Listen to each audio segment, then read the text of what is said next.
നമസ്കാരം, ന്യൂസ് ടൈമിലേക്ക് സ്വാഗതം. പ്രധാന വാർത്തകളിലേക്ക്.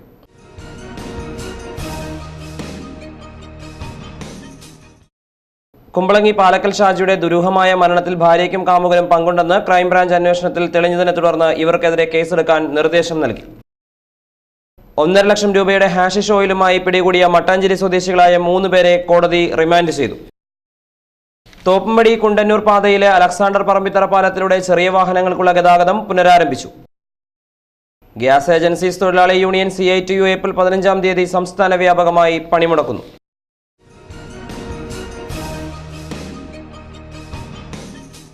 വാർത്തകൾ വിശദമായി. കുമ്പളങ്ങി പാലക്കൽ ഷാജിയുടെ ദുരൂഹമായ മരണത്തിൽ ഭാര്യയ്ക്കും കാമുകനും പങ്കുണ്ടെന്ന് ക്രൈംബ്രാഞ്ച് അന്വേഷണത്തിൽ തെളിഞ്ഞതിനെ തുടർന്ന് ഇവർക്കെതിരെ കേസെടുക്കാൻ നിർദ്ദേശം നൽകി. 10 മാസങ്ങൾക്ക് മുൻപാണ് കഴുത്തിൽ വെട്ടേറ്റ ഷാജി കായലിൽ ചാടി ജീവനൊടുക്കിയത്. 2012 മെയ് 6-ാം തീയതി പുലർച്ചെയാണ് കുമ്പളങ്ങി പാലക്കൽ ഷാജിയെ കഴുത്തിൽ ആഴത്തിലുള്ള വെട്ടേറ്റ നിലയിൽ സ്വന്തം വീട്ടിൽ കണ്ടെത്തിയത്. നാട്ടുകാർ ഷാജിയെ ഓട്ടോറിക്ഷയിൽ പെരുമ്പടപ്പ് ഫാത്തിമ ആശുപത്രിയിൽ എത്തിച്ചെങ്കിലും ആശുപത്രിയിൽ നിന്നും ഇറങ്ങിയോടിയ ഷാജി കായലിൽ ചാടി ജീവനൊടുക്കുകയായിരുന്നു. ലോക്കൽ പോലീസ് ആത്മഹത്യയ്ക്ക് കേസെടുത്തതിനെ തുടർന്ന് നാട്ടുകാർ ആക്ഷൻ കൗൺസിൽ രൂപവൽക്കരിച്ച് പ്രക്ഷോഭം ആരംഭിച്ചിരുന്നു. ആക്ഷൻ കൗൺസിൽ ആഭ്യന്തര വകുപ്പ് മന്ത്രി തിരുവഞ്ചൂർ രാധാകൃഷ്ണന് നൽകിയ പരാതിയെ തുടർന്നാണ് കേസ് ക്രൈംബ്രാഞ്ച് ഏറ്റെടുത്തത്. സംഭവ ദിവസം വീട്ടിൽ ഷാജിക്കും ഭാര്യയ്ക്കും പുറമെ മൂന്നാമതൊരാളിന്റെ സാന്നിധ്യത്തെക്കുറിച്ച് ഷാജിയുടെ മാതാവും സഹോദരിയും സംശയം പ്രകടിപ്പിച്ചിരുന്നു. വീടിന് തൊട്ടടുത്ത് താമസിച്ചിരുന്ന ഒരാളെ സംശയാസ്പദമായ സാഹചര്യത്തിൽ കണ്ടതായും പറയപ്പെട്ടിരുന്നു. ഈ മൊഴികളുടെ അടിസ്ഥാനത്തിൽ ക്രൈംബ്രാഞ്ച് നടത്തിയ അന്വേഷണത്തിലാണ് ഷാജിയുടെ ഭാര്യയ്ക്കും കാമുകനും പങ്കുണ്ടെന്ന നിഗമനത്തിൽ ക്രൈംബ്രാഞ്ച് എത്തിച്ചേർന്നത്. ഇതിന്റെ അടിസ്ഥാനത്തിലാണ് ഇരുവർക്കുമെതിരെ കേസെടുക്കാൻ നിർദ്ദേശം നൽകിയത്. എന്നാൽ സംഭവത്തിൽ കൂടുതൽ പ്രതികളുണ്ടെന്നും കേസ് അന്വേഷണത്തിൽ നിന്നും ലോക്കൽ പോലീസിനെ പൂർണ്ണമായും ഒഴിവാക്കണമെന്നും ആവശ്യപ്പെട്ട് ഷാജിയുടെ അമ്മയും സഹോദരിമാരും ഹൈക്കോടതിയിൽ ഹർജി നൽകിയിരിക്കുകയാണ്. KLCA കൊച്ചി രൂപതാ സമിതി സമുദായത്തിലെ മികച്ച വിദ്യാർത്ഥികൾക്ക് സ്കോളർഷിപ്പുകൾ സമ്മാനിച്ചു. തോപ്പുംപടി കാത്തലിക് സെന്ററിൽ നടന്ന സമ്മേളനത്തിൽ വെച്ചാണ് സ്കോളർഷിപ്പുകൾ വിതരണം ചെയ്തത്. സ്കോളർഷിപ്പ് വിതരണ സമ്മേളനം PSC chairman doctor KS Radhakrishnan ഉദ്ഘാടനം ചെയ്തു. കൊച്ചി രൂപതയിലെ ഇടവകകളിൽ നിന്ന് ഉന്നത വിജയം കരസ്ഥമാക്കിയ വിദ്യാർത്ഥികൾക്കാണ് KLCA കൊച്ചി രൂപതാ സമിതി സ്കോളർഷിപ്പുകൾ സമ്മാനിച്ചത്. ഇതോടനുബന്ധിച്ച് തോപ്പുംപടി കാത്തലിക് സെന്ററിൽ ചേർന്ന സമ്മേളനം PSC chairman doctor KS Radhakrishnan ഉദ്ഘാടനം ചെയ്തു. ഉണ്ടാകാൻ സാധ്യതയില്ല എന്നാണ് ഞാൻ ഊഹിക്കുന്നത്. ഉണ്ടെങ്കിൽ നല്ല കാര്യം. അപ്പോൾ ജോളി ഉടനെ പറയാൻ പോകുന്നത് സാറേ വന്നിട്ടുള്ളവരെല്ലാവരെയും ലത്തീൻകാരാണ് എന്നാണ്. അതൊക്കെ സമ്മതിച്ച്. പക്ഷേ ലത്തീൻകാരാണെങ്കിലും മുക്കൂർ വന്നിട്ടുണ്ടോ എന്ന് സംശയമാണ്. വന്നിരിക്കാൻ സാധ്യത വളരെ കുറവാണ്. കാരണം അതൊക്കെ മറ്റു പല പരിഗണനകളുടെയൊക്കെ അടിസ്ഥാനത്തിൽ വരുമ്പോൾ ആ പരിഗണനകളൊന്നും അങ്ങനെ കിട്ടാൻ സാധ്യതയില്ലാത്ത ഒരു വിഭാഗമായിട്ടാണ് നോർവേ എന്ന് പറയുന്നൊരു ചെറിയ രാജ്യം മാറ്റിവെച്ച് കഴിഞ്ഞാൽ ലോകത്തിലെല്ലായിടത്തും മീൻപിടുത്തക്കാരൻ്റെ അവസ്ഥ അങ്ങനെ തന്നെയാണ്. അതിൽ നിന്നൊരു വ്യത്യാസമുള്ളൊരു രാജ്യം നോർവേ ആണെന്ന് തോന്നുന്നു. നോർവേ അങ്ങനെയല്ല എന്നാണ് അതിനെക്കുറിച്ച് ഞാൻ വായിച്ചറിഞ്ഞപ്പോൾ എനിക്ക് ബോധ്യമായിട്ടുള്ള കാര്യം. KLCA കൊച്ചി രൂപത പ്രസിഡന്റ് TA ഡാൾഫിൻ അധ്യക്ഷനായി. കൊച്ചി രൂപത വികാരി ജനറൽ മോൺസിനോർ തച്ചാറ മികച്ച വിദ്യാർത്ഥികൾക്ക് സ്കോളർഷിപ്പുകൾ വിതരണം ചെയ്തു. KLCA രൂപത assistant director father Sebastian Puthenpurackal, KLCA സംസ്ഥാന vice president Nelson Kocheri, KLCA രൂപത സെക്രട്ടറി എഡ്വേർഡ് ഫ്രാൻസിസ്, KCYM രൂപത പ്രസിഡന്റ് ലിൻ തോമസ്, ഹെഡ്ന കണ്ടോത്ത്, ലൈജി സൈറസ് എന്നിവർ സംസാരിച്ചു. 1.5 ലക്ഷം രൂപയുടെ ഹാഷിഷ് ഓയിലുമായി പിടികൂടിയ മട്ടാഞ്ചേരി സ്വദേശികളായ 3 പേരെ കോടതി റിമാൻഡ് ചെയ്തു. ഫോർട്ട് കൊച്ചി എക്സൈസ് സർക്കിൾ ഇൻസ്പെക്ടറാണ് അന്താരാഷ്ട്ര വിപണിയിൽ 1.5 ലക്ഷം രൂപ വിലമതിക്കുന്ന ഹാഷിഷ് പിടികൂടിയത്.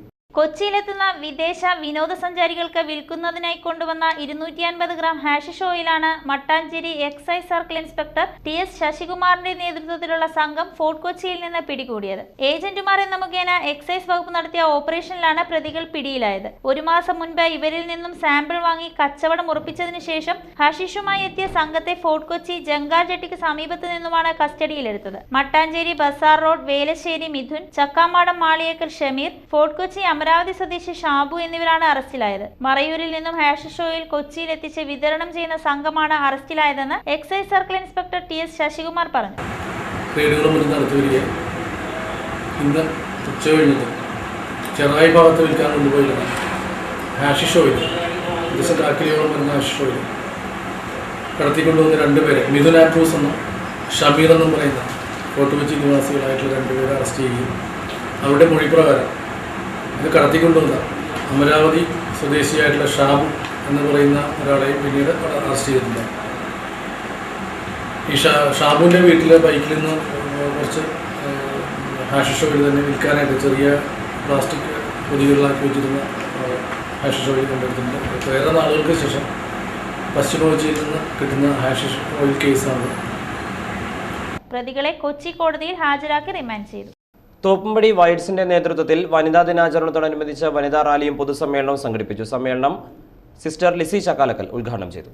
തോപ്പുംപടി സെയിന്റ് സെബാസ്റ്റ്യൻ ദേവാലയത്തിൽ നിന്നാണ് വനിതാ ദിന റാലി ആരംഭിച്ചത്. Father Prasad Kandathiparambil rally flag off ചെയ്തു. റാലി പള്ളുരുത്തി അസീസി ഭവനിൽ സമാപിച്ചു. 12 SHGയിലെ അംഗങ്ങൾ റാലിയിൽ പങ്കെടുത്തു. തുടർന്ന് നടന്ന സമ്മേളനം സിസ്റ്റർ ലിസി ചക്കാലക്കൽ ഉദ്ഘാടനം ചെയ്തു. തീർച്ചയായിട്ടും ഇന്നത്തെ ഈ ദിവസത്തിന്റെ എല്ലാവിധ ആശംസകളും ആദ്യം തന്നെ നിങ്ങൾക്ക് ഞാൻ നേർന്നുകൊള്ളുന്നു. ഈ നട്ടുച്ച നേരത്ത് ഈ വെയിലത്ത് നിങ്ങളുടെ ഐക്യദാർഢ്യവും നിങ്ങളുടെ ശക്തിയും നിങ്ങളുടെ കടമയും നിങ്ങളുടെ ഉത്തരവാദിത്വവും ഇങ്ങനെയുള്ള ഒരു കൂട്ടായ്മയും പ്രഖ്യാപിച്ചുകൊണ്ട് ഈ നട്ടുച്ച നേരത്ത് നിങ്ങൾ നടത്തിയ റാലി തീർച്ചയായിട്ടും മറ്റുള്ളവരെ ചിന്തിപ്പിച്ചിട്ടുണ്ടാവും. ഇത് ആരാണ്, എന്താണ്, എങ്ങോട്ടാണ്, ഇവരെന്തൊക്കെ ചെയ്യുന്നത് എന്നുള്ള ഒരു ചിന്തയെങ്കിലും സമൂഹത്തിന് കൊടുക്കുവാനായിട്ട് സാധിച്ചു. അത് വലിയൊരു നേട്ടമായിട്ട് തന്നെ നമുക്ക് കണക്കാക്കാം. കാരണം ഈ സമയത്ത് എല്ലാവരും അവരവരുടെ കാര്യങ്ങളിലേക്കായി ചുരുങ്ങിക്കൊണ്ടിരിക്കുന്ന സമയത്ത് പൊതുവായിട്ട് നിങ്ങളൊരു സാക്ഷ്യം വഹിച്ചുകൊണ്ട് സ്ത്രീകളുടെ കൂട്ടായ്മയെ, സ്ത്രീകളുടെ മഹത്വത്തിന് അല്ലെങ്കിൽ സ്ത്രീകളുടെ വൈഡ്സ് പ്രസിഡന്റ് സെലിൻ പീറ്റർ അധ്യക്ഷയായി. ഷെബ്നാസ്, ഡെറോത്തി റിഡ്ജൻ എന്നിവർ സംസാരിച്ചു. കൊച്ചി രൂപതയിൽ പ്രവർത്തിക്കുന്ന വനിതാ പ്രസ്ഥാനമായ വൈഡ്സ് സിൽവർ ജൂബിലി ആഘോഷിച്ചു. സിൽവർ ജൂബിലി ആഘോഷം കേന്ദ്രമന്ത്രി പ്രൊഫസർ KV തോമസ് ഉദ്ഘാടനം ചെയ്തു.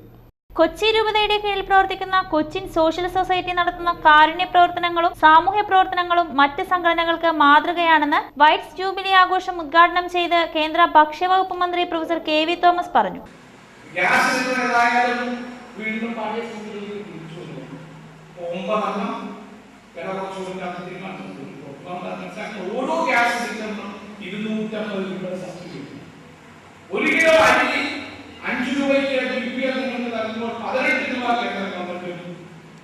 ഉമ്മൻചാണ്ടി ഗവൺമെന്റ് 1 രൂപയ്ക്ക് നൽകുമ്പോൾ അത് 4 രൂപയിൽ സബ്സിഡി. ഇപ്പോൾ വരാൻ പോകുന്ന ഭക്ഷ്യസുരക്ഷാ ബില്ലിൽ ഇന്ത്യയിലെ 82 കോടി ജനങ്ങൾക്ക് ഒരാൾക്ക് 5 കിലോ 15 രൂപയ്ക്ക് പറഞ്ഞാൽ 1 കിലോ 3 രൂപയ്ക്ക് കൊടുക്കുന്ന ഒരു നിയമമാണ്. നിയമമായി മാറില്ല, നിങ്ങളുടെ അധികാരമായി അവകാശമായി മാറുന്നു. മാത്രമല്ല ഗർഭിണികളായ ഇടക്കൊച്ചി ആൽഫ പാസ്റ്റർ സെന്ററിൽ നടന്ന സമ്മേളനത്തിൽ കൊച്ചി രൂപത ബിഷപ്പ് ഡോക്ടർ ജോസഫ് കരിയിൽ അധ്യക്ഷനായി. ജില്ലാ ഡെപ്യൂട്ടി കളക്ടർ മാഗി സിമന്തി മുഖ്യ പ്രഭാഷണം നിർവഹിച്ചു. Kochi MLA Dominic Presentation, Malayala Manorama news producer Nisha Jebi, Aquinas college manager father Johnson Chiramel, LIC marketing manager R Satheesh Babu എന്നിവർ സംസാരിച്ചു. Cochin social service society director father Marian Arakkal സ്വാഗതവും മോളി മൈക്കിൾ നന്ദിയും പറഞ്ഞു. കണ്ണമാലി വിശുദ്ധ ഔസേപ്പിതാവിന്റെ നേർച്ച സദ്യ തിരുനാളിനുള്ള ഒരുക്കങ്ങൾ പൂർത്തിയാവുന്നതായി സെന്റ് ജോസഫ്സ് ചാരിറ്റി ഭാരവാഹികൾ വാർത്താസമ്മേളനത്തിൽ പറഞ്ഞു. മാർച്ച് 15-ന് തിരുനാളിന്റെ കൊടി ഉയർത്തുമെന്ന് ഇടവക വികാരി ഡോക്ടർ ജോസഫ് കണ്ടനാട്ടുതറ പറഞ്ഞു. ദക്ഷിണേന്ത്യയിലെ ഏറ്റവും വലിയ ഊട്ടുതിരുനാളായ കണ്ണമാലി വിശുദ്ധ ഔസേപ്പിതാവിന്റെ തിരുനാളിന് മാർച്ച് 15-ന് കൊടികയറും. Syro Malabar curia bishop doctor Bosco പുത്തൂരാണ് തിരുനാളിന് കൊടി ഉയർത്തുന്നത്. പള്ളിയിലെ ക്രമാതീതമായ തിരക്ക് പരിഗണിച്ച് മാർച്ച് 10 മുതൽ നേർച്ചപ്പായസ കിറ്റുകൾ വിതരണം ചെയ്യുമെന്ന് വികാരി ഫാദർ ജോസി കണ്ടനാട്ടുതറ പറഞ്ഞു. 2 മണി 3 മണി വരെ ഫുൾ സദ്യ നമുക്ക് കൊടുക്കാൻ സാധിക്കും. ബഫേ ആയിരിക്കും, സമൃദ്ധമായിട്ടുള്ള ഭക്ഷണമാകും. പക്ഷെ പിന്നീട് രാത്രി 12 മണി വരെ ഒരു കറി, ഒരു തൊടുകറി എന്നുള്ള നിലയിലായിരിക്കും. പക്ഷെ വരുന്ന എല്ലാ ഭക്തജനങ്ങൾക്കും ഭക്ഷണം നമ്മൾ പാകം ചെയ്ത് കൊടുക്കുന്നതാണ്. ബഫേ രീതിയിലുള്ള പരിപാടിയായത് കാരണം വന്ന് താമസിച്ച് നിൽക്കേണ്ട കാര്യമില്ല. വരുമ്പോൾ തന്നെ വന്ന് ക്യൂവിൽ വന്ന് നിന്ന് ഭക്ഷണം കഴിച്ചു പോകുവാനായിട്ട് ഒരു 1/4 മണിക്കൂർ കൊണ്ട് എല്ലാ ഭക്തജനങ്ങൾക്കും വന്ന് ഭക്ഷണം കഴിച്ചു പോകാനായിട്ടുള്ള അറേഞ്ച്മെൻറ്റ്സ് ആണ് ചെയ്തിട്ടുള്ളത്. കഴിഞ്ഞ വർഷങ്ങൾ പോലീസ് സ്റ്റേഷനടുത്താണ് കാർ പാർക്കിങ്, അതുപോലെ വാഹനമെല്ലാം പാർക്ക് ചെയ്തിട്ടുണ്ട്. ഈ വർഷം ഇങ്ങോട്ടുള്ളിലേക്ക് മാറി എല്ലാ കുടുംബ ഭവനങ്ങളിലും